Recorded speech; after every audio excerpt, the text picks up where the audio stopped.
Hello, welcome to the Tour of Pleasure. Here in the enchanted kingdom of Hermione, I'm the Lord Chamberlain of the kingdom, Zip Gun, hosting you on this channel.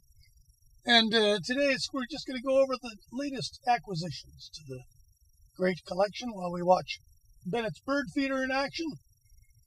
And the festive look, we're approaching the holiday season, so hope you're all getting ready for that and having a good time at it. And some people don't, which is too bad, but we try. And today, thrift stores and curiosities. What is this you mean? Well, first of all, we've got, of course, the omnipotent thrift store acquisitions. And, you know, they're great. It's like fishing, I swear. You never know. It's like, it's like a box of chocolates. You never know what you're going to get. Well, this particular one, let's see, I'm going to divide this into thrift stores, I think. So this one thrift store is a dud 9 times out of 10. It's $2, which makes it not an important one. And they usually have a lot of crap. It's mostly pop stuff that there's millions of copies of everywhere, and it doesn't matter. So, but this time there was some, I don't know. And these were $2.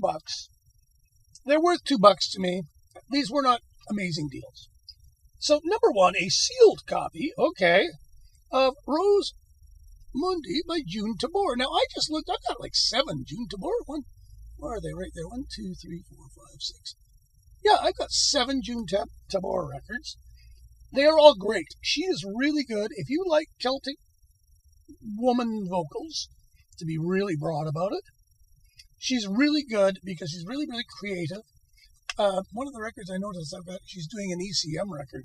So she has some scope. And, again, if you see one of these for really cheap, and that's your kind of thing, I don't want to lump her in with people like Anya or Clannad or whatever. Not that there's anything really wrong with any of them, but she's better than them. There you go. June Tabor, I really like these records. I haven't listened to it. It's still sealed, of course. Here's a record. I was saying to the Empress, I haven't listened to this record since it came out, which is apparently 1970. Oh, God, Eric. Yeah, I know he's an asshole, but whatever. He has done some good work. And by God, this is not bad. Now, I repurchased. Well, no, I've never owned this record because a friend of mine had it way back in the day. And this is part of the new remastered. What are they fucking, I sort of hate it when they do this generic inlay.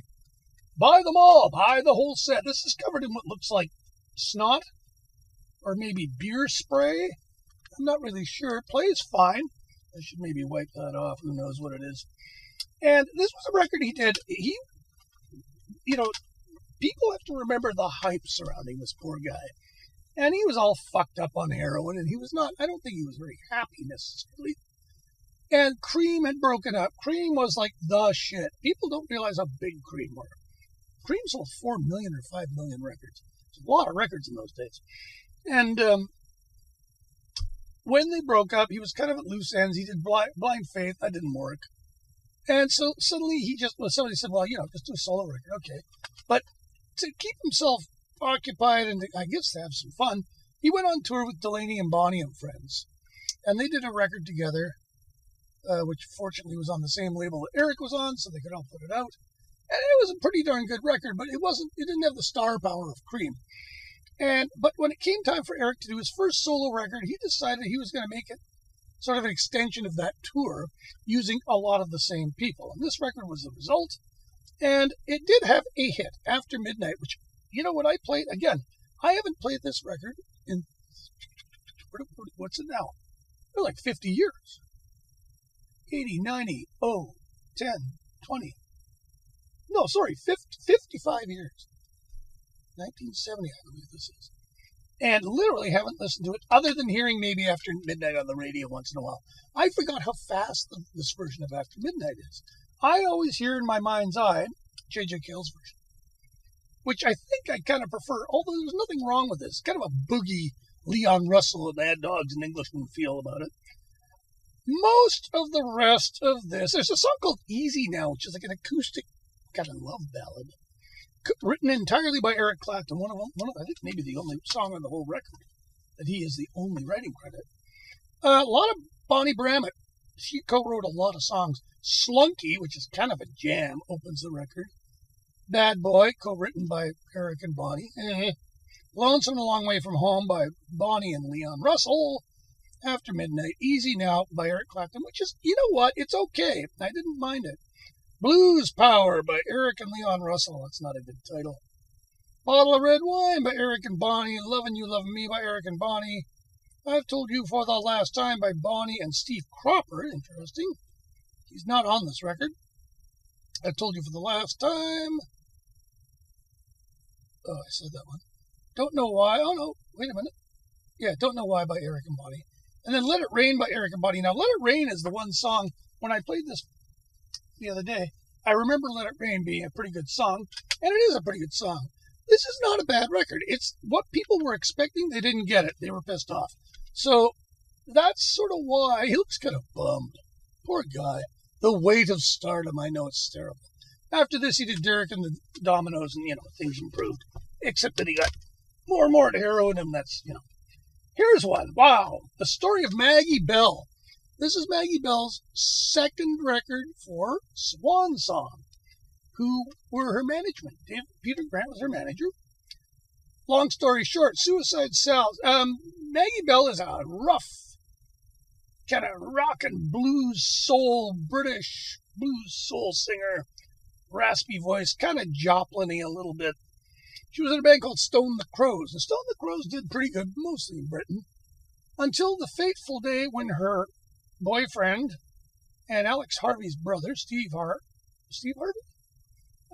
stepped up to a microphone at a gig and died of electrocution, which was tragic. Threw Maggie for a terrible loop, kind of broke the band. Basically, Stone the Crows didn't last much longer than that. And so she found herself kind of a solo artist. So Peter took her under her wing, and they did a record with, I believe, Jerry Wexler called Queen of the Night. And it's a good record, didn't go anywhere. Couldn't, So they gave it another stab with this record, Suicide Sound. Now, this is with her road band. And this is a reissue by what looks like almost like a fan club. Angel Air, where the artist has a voice. And I know nothing about this. $2 in the thrift store. Sure, I'll buy this. You bet I will. And it was like, okay, let's see. Who was her road band again? Well, there's some guys. Pete Wingfield was her keyboard player. And these are frustrating. This is the notes. There it is for what musicians: Maggie Bell, Jimmy Page, Phil May, Joe Jammer, Jeff Whitehorn, Pete Wingfield. Now, you can be assured that those people are not on all these songs. From what I understand, it was a road band. And recorded Tittenhurst Park, Ascot, England during 1975. There's 2 bonus live tracks on it of relatively appalling audio quality, but they do a version of Going Down. This is really good British soul, hard rock soul, female vocal, good material. They start with Wishing Well by Free. It's a good song. She does a very good version of it. And I got a soft spot for her. She did have a hit later in some weird context that I don't remember. She does an interesting version of I Saw Her Standing There. And the version Going Down is great, although the audio is not so good. $2. I'll bet it's rare. The packaging and the reissue itself is kind of slovenly. But you know what? It's not that it's done well or poorly. It's that it's done at all, and I'm glad it was done. What else do we have? This is another weird one. I remember these guys as a kid. Canada. This is on Polydor. It's not on Polydor anywhere else, I think. The Big Maple. There you go. Well, it's not a huge maple, but it's a big one for a Canadian major label. So the Big Maple is there, so you know it's from Canada. The only reason I bought this, and I haven't played it yet, is the song Signs, which was an anthem for those of us who thought, yeah, man, fuck the man, back when we were like 12. Dance of the Swamp Woman looks promising. There's a song called Absolutely Right, which I believe is the title of this album. which was also sort of a hit. But these guys did okay for themselves, and apparently this got good ratings everywhere, and I'm looking forward to playing it. But this is one of the few I haven't played out of this pile. I know I said I'd try not to do that, but hey, so sue me. Here we got one, Rashid Taha.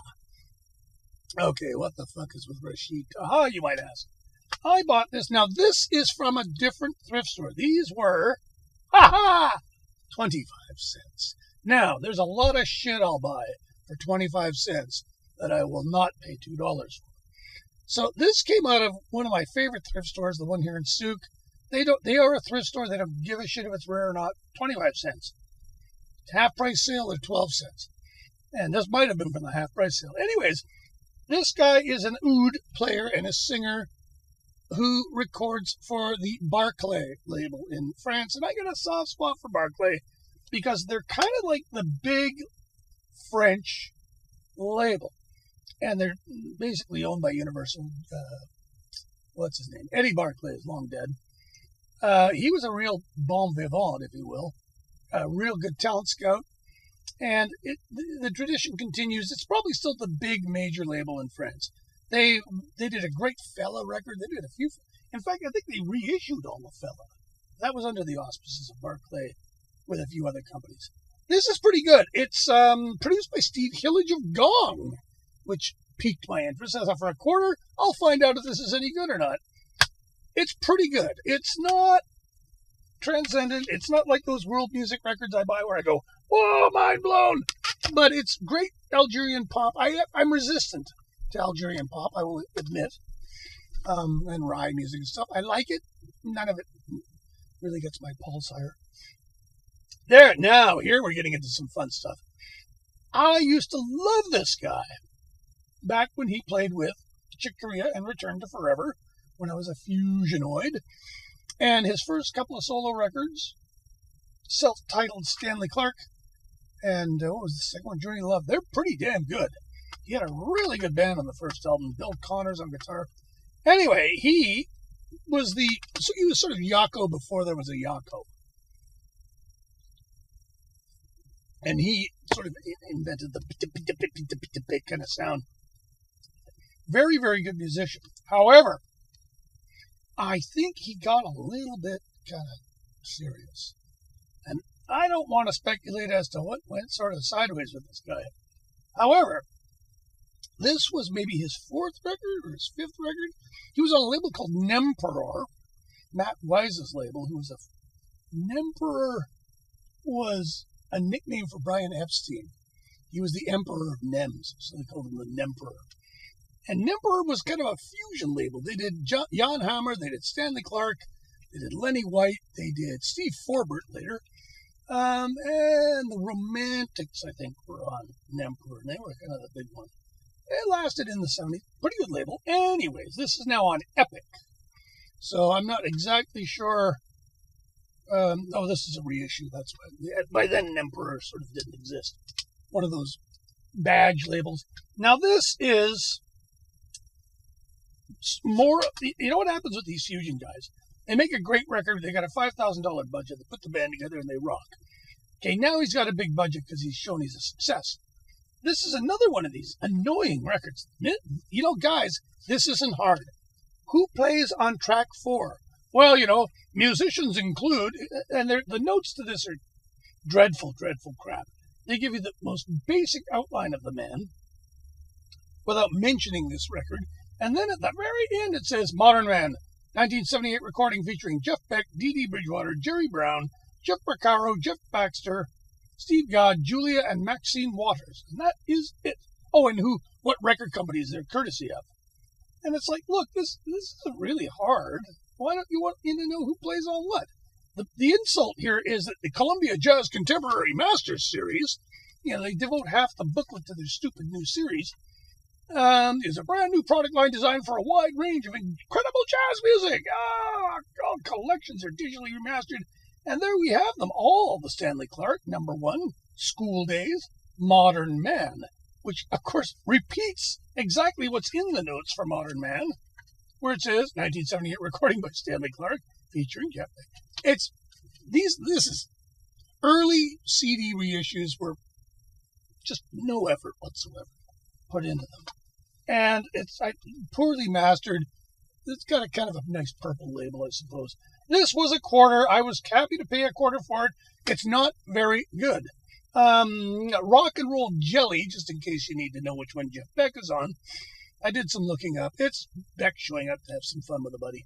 But, some of these titles, opening brackets statement, which of course is a little orchestral thing. He Lives On, story about the lost journey of a warrior. Oh my God. Then there's More Hot Fun. Huh? I thought we were getting a serious occasion. Interlude. Rock and Roll Jelly. He takes himself very serious. Closing bracket statement. Interlude, a relaxed occasion. It is, okay, I'm going to say it. It's super fucking pretentious. But, no, the copyright in this sound recording is owned by Nemperor Records. Booty bastard, look at that. Somebody took away his drink, I think. I don't know. Anyway, this is a great example of an artist who started strong and is kind of floating away on his own pretensions. And then we end up here. Now, what year is that one? This is 1994. This is what, 78? 91? No, it can't be 91. Fuck. 78. So that's 78. This is 94. By now, he's a superstar.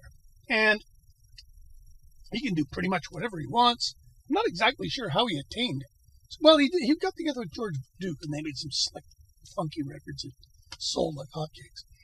And so by now the music is slight. Lots of fancy bass playing, sure. And he puts together a supergroup live at the Greek. Okay, who's he got here? Stanley Clarke, Larry Carlton, Billy Cobham, Deron Johnson, and Najee. Now, first things first, I don't know who Deron Johnson is. Gets a great write-up in here. He is the keyboardist. Keyboards. All right, Stanley Clarke, we all know who he is. Larry Carlton, yep. Veteran of the studios, great. Billy Cobham, of course, Mahavishnu Orchestra. And then there's Najee, who doesn't seem to have a surname. Tenor, soprano, and alto saxophones, flute, WX7 wind controller. Okay. Now, because it's one of these kind of records, you just know that everybody in the record's going to get their whatever. Publishing, let's say. So, let's see. They open with a terrible cover of Minute by Minute. God, it's bad. Then you get Stratus by Billy Cobham. Great. Buenos Aires by Najee and Morris Pleasure. It's okay. All Blues by Miles Davis. Goodbye Port by Hat by Mingus. Her favorite song by Larry Carlton. So there's the Carlton. Notice that Deron Johnson doesn't get a song. He's the underling.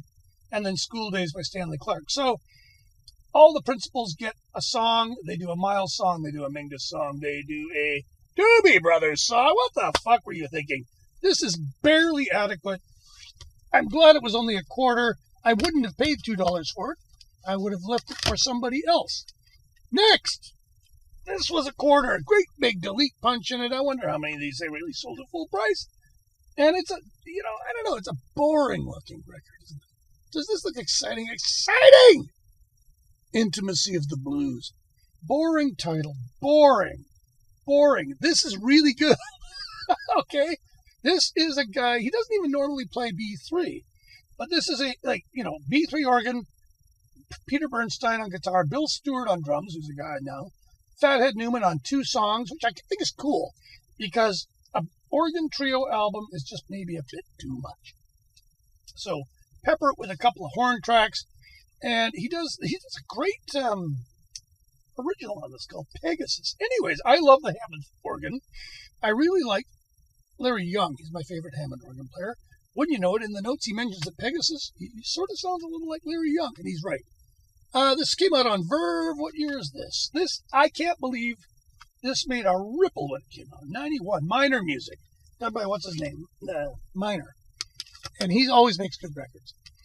25 cents. Mama's Hungry Eyes. Tribute to Merle Haggard. Now, I wouldn't buy this normally, but A, it was a quarter. B, these are pretty serious. Well, and Willie Nelson's on it. That's worth the quarter. Emmylou Harris, John Anderson, Lonnie Morgan, Alan Jackson, Alabama, Rodney Foster. I haven't heard of all these names, but then again, I don't keep up on my new country. Vince Gill, Randy Travis, Pam Tillis, Clint Black, Brooks, and Dunn. I haven't listened to this yet. I'm going to. I'll bet you, who does Mama Try? John Anderson and Marty Stewart. I'll bet that's really good. These are good songs. It's pretty hard to fuck up a Merle Haggard song. Okay, this one's another quarter. I'm glad it was only a quarter because now I already have this. But this is the Rhino remaster, Rhino version, which means A, you're going to get bonus tracks. Now, problem. I put this in my CD player and the bonus tracks are going tick, tick, tick, tick, tick, tick, tick, tick, tick. So despite the fact that this looks perfect, and it really does look, and look at this, all the, buy all the Roar's even. Now, I have a real soft spot for this record. There is nothing physically wrong with this fucking CD. But it won't play in any of my machines thus far, so it turns into a bit of a test bed. Luckily, two things. I already have this, not in its remastered version, but I can live with it. And I listened to I Need a Truck outtake, which is You Don't Need. It's him doing an a cappella nothingness. And a couple of alternate versions, string version of some songs that I don't care about. So if it turns out that I got to throw it away, I don't care. 25 cents, Bonnie Raitt. I just bought this because I think Bonnie Raitt deserves my 25 cents, even though she won't have gotten it. Produced by Mitchell Froom. The review I read said it was too fussy. And I don't know. Mitchell Froom is not my favorite producer. I don't hate him, but I can't believe he rekindled the magic that Mr. Don Was did. Then there's this. This was also a quarter. Now, in theory, I hate Christmas records, but when the family's over for Christmas, would you believe everybody says, don't you have any Christmas music? And I'm like, fuck. So I'm trying to assemble some Christmas music that's going to work. The Roaches are fabulous. I love them. I can't believe I haven't played this yet. I'm not going to. I'm going to save it for Christmas. I can't believe this isn't wonderful to play around the thing. 25 cents. Local band. Alert. Run, Chico, Run. These guys are buddies. I've known them for a while. And this is, they made a few records. They recorded a few for Boomba, if I remember right. Which is kind of a weird EMI thing in Canada. This is on, well, it's not RFR. Not sure what that means. This is their own label, or CR. Oh, that says RFR. At any rate, haven't played this. I haven't heard this record in absolutely eons, and I'm saving it for a rainy day when I can give it my full attention. There you go. These guys were important fixtures on the local Victoria scene, and they did a record also for Reluctant. Anyways, I don't believe they're no more. They've gone their separate ways, but great nostalgia, and I should have actually put that at the. Where am I here? Oh, that was a quarter. I was happy to get that for a quarter. Weather report. Heavy weather. Do I need to even explain this record? 25 cents. I don't have it on CD. I do have it on LP. It has Birdland. Like it or not, Birdland is a complete classic. It's got Teen Town, which is pretty good. It's mostly a pretty good record. I'm kind of sick of it. I'm going to throw it into the car, a few of these tracks that I still like. And again, 25 cents. Haven't heard it. Doesn't get great reviews. But Dwight Yoakam is in there, and I'll bet I like it better than the reviews say it is. So fuck them. What else do we have here? Quarter. Again, I'll buy stuff like this for a quarter. I'll buy truckloads of it. Charlie Watts' big band. Now he's got, if I remember correctly, is this with Bernie Fowler? So it's basically a vocal jazz record, if you will. Yeah, Bernie Fowler. And I haven't played this, but I do have his Fulham Town Hall record, which is really good. And it's a really, it's a straight jazz record. And I got to be in the mood for straight jazz records. And then at the end of all this, thrift stores. I did a video a while back about my thrift store epiphany, where I bought like 145 CDs in one place. And I went back to that place, and there was a few more Naxos I normally don't buy. Fisher, contemporary, or just before Bach. Harpsichord music, I'll buy that this was $1. Composers playing their own music, I'm a complete sucker for this kind of thing. And we have Messiaen, as well as a couple of interesting French composers.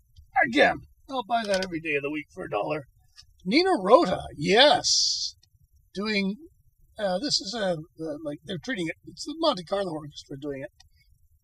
Gianluigi Gelmetti, whom I've never heard of, but I really love Nina Rota. And then this was free. LPs is my neighbor back in the old days. And this is one of these local CDs. They're everywhere. Welcome to the club. Dave Linhart and the LPs Quartet. Where's the picture of Al? Al lives out here in Souk now. He's well retired, but he still plays, of course. But there they are. And these kind of CDs are in every town. Everybody who has a jazz bar or anything, there's a group playing it. And this is actually great. Andrew Samuel and Peter Jonathan, my buddies, recorded this. Mixed by Bert Goulet, my buddies. So this is great. This is and mastered by Media Magic, which is my old friend Mark Franklin. So I know everybody involved in the production of this, and so these are great things to find in cheap bins and free bins and play them back. All right, so there's the thrift stores. Part 2 of my video. This is going to be a bit of a long one, but what the hell, I don't want to make 2. I then went to my friend Andy Anderson's Curiosity shop, as it's called Cavity. And Andy is an old friend. We worked together at Logan's Pub.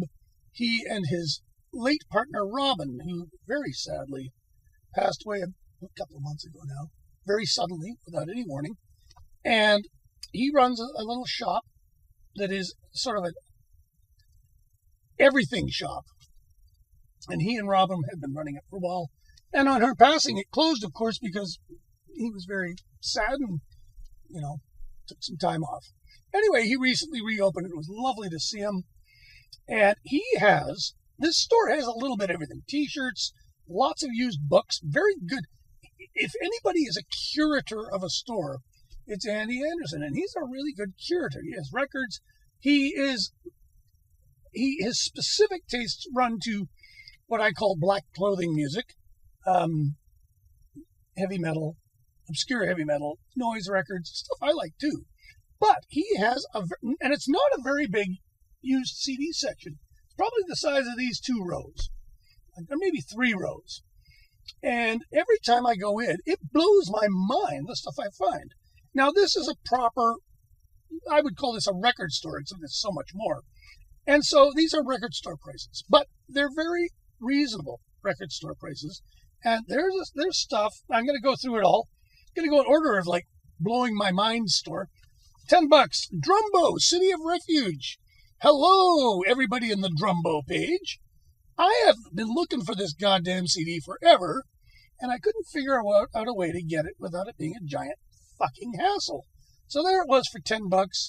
I love this record. It's not perfect. In fact, it was kind of cobbled together in a kind of a strange way, although it sounds great nonetheless. It's John French's original compositions, essentially, for when the Magic Band reformed for gigs and touring, all tomorrow's parties and all that. And they were playing exclusively Captain Beefheart music because they're Captain Beefheart alumni. And somewhere somebody said, John, you should do some originals. He goes, well, I've got some. And so this is that record. And it's very Beefheartian. And yet it's his own thing. There's a lot of kind of little feed in it, maybe, and a lot of Mallard. If you know who Mallard is, they were the Magic Band after they mutinied. And this record kind of completely went under the radar. It came out on Proper, which is a label that I've never been able to find. 2009. It's been fucking forever. I was delighted to find this and happy as a clam. I think I paid $8 for it, to be honest.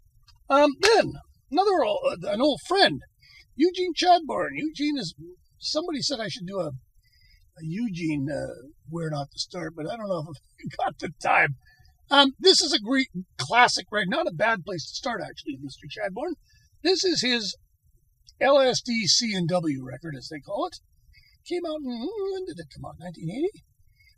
And it's basically Eugene and a host of weird friends, including John Zorn and Tom Cora, amongst other people. David Leaks later from Shockabilly's on it, and a few other people. And he does these absolutely deranged versions of some country classics, Honey Don't, The Last Word in Lonesome is Me. The version of Swingin' Doors is got to be heard. Again, $8, hard to find on Fundamental. Now, Chadbourne himself would probably have sold me a copy of this, but it would have come in a sock or something, and I kind of like having some of these in jewel boxes. This was only $10, and you know what? Now, here's the thing. I've been talking a lot about Zappa. There's a lot of Zappa talk lately.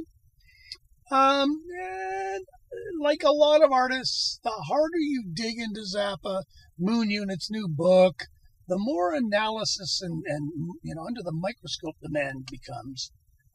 There's always more things to not like about him. And this is unfortunate because it detracts from the actual body of work that the man created obsessively. It was his life's work. This record has never gotten good reviews. When I lived in Toronto, it came out, and we were all like, what? It was a 3-record box set. It was really expensive. We just didn't know. And it seemed like it was just not, we didn't think it was very funny, but we didn't sit down and actually get. This is essentially a Broadway musical done by Zappa about certain things. And back in an era where I don't think you could get away with this anymore because of the, like, for instance, the main character, Thingfish, is depicted by Ike Willis in a very sort of exaggerated Negroid speech thing that would just not fly today. I mean, people would find it offensive, which, of course, Zappa wouldn't care less about. Back then, it was a little bit less touchy of a thing. At any rate, I haven't listened to any of it because I'm going to sit down and listen to the whole thing. And I'll maybe come up with a thing on it. But I wanted to get it because it's hard to find for cheap. And I think, again, I might have been paid $10 for it. And in the back, in a completely different part of the store, there was this. Now, I think this was already in a previous video. My buddy Eric Prue lent it to me. And I was like, ooh, that's good. I want to buy it. And then I went looking online, and it was way too goddamn expensive. This was $8. I'll pay $8 for it. I won't pay $38, which is what it ends up being after shipping and stuff. The Ensemble Moderne, who are great playing anything, were a terrific choice for this. I don't really know the story. Gail Zappa had something to do with this. It's an RCA Red Seal, and they did it really well. I'm really happy with it. I'm glad to own it, and I'm going to play it again. Okay, now we get into some neat stuff. This may not look very exciting, but what we have here is very possibly the last record that Nesui Erdogan ever produced. And the thing that made this noteworthy for me, as a music fan, as a music historian, or a music business historian, I guess I would call myself, is the fact that it's on the East-West label. Now, this is a very confusing thing to try and research because there's been more than one East-West label. This was the final incarnation of East-West, and it was created in about, I'm not sure exactly when, 85, and it was part of when Nesui Erdogan was kind of toppled from power at WIA International. He had run WIA International in his own manner, as it were, and the powers that be that were running Warner Communications decided that they were going to sweep out these stupid old men and replace them with bright young minds. And Nesui basically got the green wiener. And he was he was a shareholder. He had lots and lots of shares. He was a rich man. But suddenly he didn't really have a job. And so he went back to his brother's record label, which was Atlantic. And I'd love to know more details about how this all kind of went down. It was decided in order for Nesui to save face, sort of, they would give him a new label to run. And he could do whatever he wanted. So he decided he would revive the name East-West, which was a label that Atlantic had way back in the 50s, and they had put out a very few records. I think they might have been import records that they had licensed or something, and they barely a footnote in record history. But they revived the label. They called it East-West, And he put out, and I can't even really find this out for exact yet, maybe 6 records, I think. And they're all really, really straight traditional jazz. Not traditional jazz, but straight, you know. And this is a fantastic example of Nesui's kind of favorite music. Because you have the Modern Jazz Quartet, who are great. They're doing a tribute to Ellington. It's great. John Lewis, the pianist, writes one called For Ellington that's really good. Milt Jackson, the vibra-harpist, does one called Maestro EKE. Edward Kennedy Ellington, look at this. And then the rest are Ellington chestnuts done in their own inimitable manner. Now, the reason I was excited, first of all, this was about $2. And second of all, there weren't, I don't know if these all came out on CD or not, but the label is kind of neat. Now, the problem with this, in my humble opinion, is they obviously did this in a real rush. This is lousy, lousy graphics.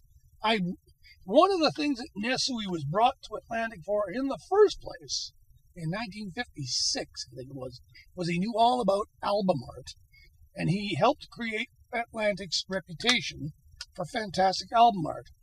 This is not fantastic album art. This is fucking garbage. And I'd love to know how or why this looks as boring and shitty as this. Played the whole thing today. It's great. Of course, it's wonderfully recorded. A really, really cool dude, Nesui Erdogan. And I'm going to try and find all of the East West records because they're not necessarily stuff that I really am that crazy about. But I know they're all of the highest quality. There's a Michel Petrucciani record, I think it is. I'd like to hear that. Or is it an Adam Makowitz, I think it is. I'm a big fan of his, so I want to hear that one. Hard to find. And I don't, if I want to get it on Discogs, it's $35. $2. Delighted. Finally. And this really made me happy. Back when I moved to Suit, 20 odd years ago, 30 years ago, it was, I was in some disarray. And sadly, I had a box of CDs when I was moving, all my CDs. That was CDs. It was a special section in my collection of the stuff I had recorded. That box went missing. And to this day, I've been trying to find copies of what I had. Some of these are really, really, really rare. Like who knows how many there would have been of each of them. And a couple of them became, culty, legendary. And I got 2 of them here. First is my good buddy's Pigment Vehicle. If you don't know who they are, the current band Dead Bob features the bass player in this band, Colin McRae. I'm going to go see them tonight. And this was their 4th record. It was Hockey Night in Saskatoon, Let the Squids Fly Free. I think this might have been the 3rd record. And I'm not sure how many CDs they made. It's kind of a little bit ad hoc. It was done in my studio. I recorded it. Yep. Very proud of this. It's pretty decent sounding. Very difficult band to record because they were just everything all at once. Very math rock kind of music. And this is so old that my ex-wife and my daughter are thanked on it, but my other daughter isn't because she wasn't born yet. So 1994 in the summer, I guess this was. I've been looking for a copy of this forever, and I think this was $5. As was this one, another one of dear friends of mine, and all of these people are great friends of mine. What's up? The Minister of Defense wants a conference, but I'm kind of engaged. Is that okay? Okay, just chill for a second. Got one more CD. Fracas, Grizzly Lobby to Spray. These were another band that was, I guess you could call them math rock with metal tinges and some grindcore and 2 women and a man. The man being none other than Neckbeard, Calvin Dick, the very reclusive and brilliant musician, in my opinion. They made, I think, 500 of these. They put it out on my label, which isn't really a label, Incentive. I think this is also on Incentive. Yeah, this is also on Incentive. But Incentive was never really a label. It was just sort of a thing to stick on your CDs to make it the world think that you were on a label. And John Wright from No Means No did the mix on this, I believe. And this may well have been one of the very first recordings in Sea of Shit. In fact, the bassist, Sylvia Kenny, I think helped me drywall it. So there you go. The things people do for their art. I get to play digital horn on this. This is a great record. I should have looked up how much these things are supposed to be, but these are both, if you ever happen upon one of these, buy it and tell the world, because people will go, oh my God, I want that so bad. So there you go. That was Andy's Curiosity Shop. I would highly recommend you visit if you're ever in Victoria, BC, Canada. It's just full of interesting stuff. I found a couple of great books for people. There are T-shirts. There are...